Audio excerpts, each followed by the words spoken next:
Welcome to Trading Nation. I'm Brian Sullivan. We're joined today by Tony Dwyer, Chief Market Strategist at Canaccord Genuity.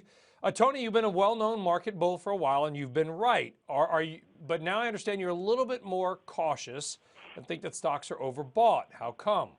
Hey, Brian, on Twitter at Dwyer Strategy, it's funny, I put up a poll. Does it seem as unlikely to have a market correction now as it did likely to have a market rally last January and February? It's almost like opposite day, and that's really what it comes down to. The market is historically overbought. There's way too many bulls. Investors Intelligence newsletter writers, 58% are bulls. That's a very high number. The percentage of stocks above the 10, 50, and 200-day moving averages are kind of well below where you would want them right at a new 52-week high or an all-time high. So it's kind of a combination of all of these things. Creates an environment that's ripe for just kind of a nasty little pullback. How big of a pullback, Tony? Brian, our call is for 4 to 7%.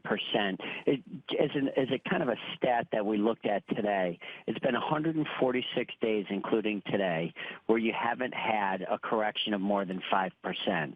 Through this cycle, that is the second longest period without a correction of 5%. Wow. That was surpassed only by February 2014 through September 2014 at 158 days. So, we're bumping up against what the longest run this cycle's been. And again, fundamental backdrop is terrific. So I'm not worried about the fundamental backdrop.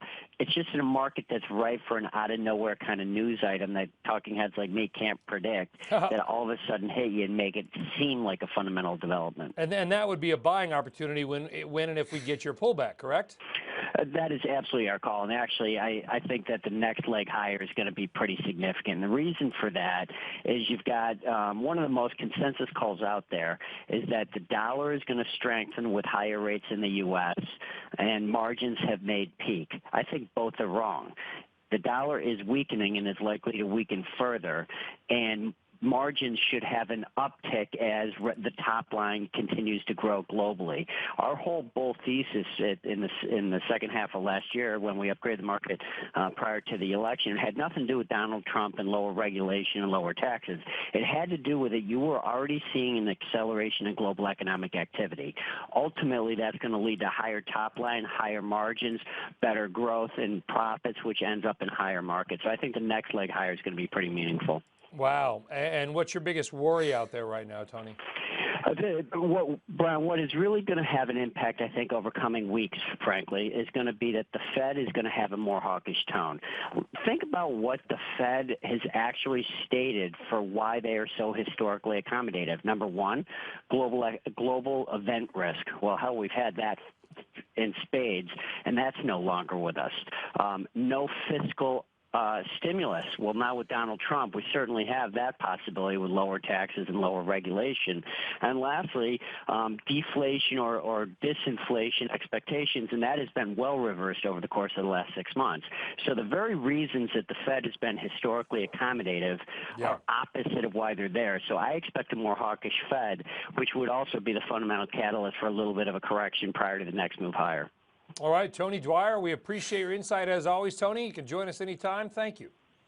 Thank you, Brian. Have a great day, everybody. Thank you for tuning into Trading Nation. We'll see you next time.